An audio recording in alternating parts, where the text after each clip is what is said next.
ہاں جب جان گلے تک پہنچ جائے اور لوگ کہنے لگیں اس وقت کون جھاڑ پھونک کرنے والا ہے، اور اس جاں بلب نے سمجھا کہ اب جدائی کا وقت ہے اور پنڈلی سے پنڈلی لپٹ جائے، اس دن تجھ کو اپنے پروردگار کی طرف کھینچے چلے چلنا ہے۔ پھر ایسے مغرور نے نہ تو پیغمبر صلی اللہ علیہ وآلہ وسلم کو سچا جانا اور نہ نماز پڑھی، لیکن جھٹلایا اور منہ پھیر لیا، پھر اپنے گھر والوں کے پاس اکڑتا ہوا چل دیا۔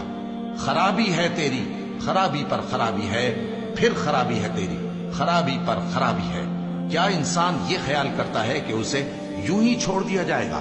کیا وہ منی کا جو ٹپکائی جاتی ہے ایک قطرہ نہ تھا، پھر لوتھڑا ہوا، پھر اللہ نے اس کو بنایا سو اس کے اعضاء کو درست کیا، پھر اس کی دو قسمیں بنائیں، مرد اور عورت۔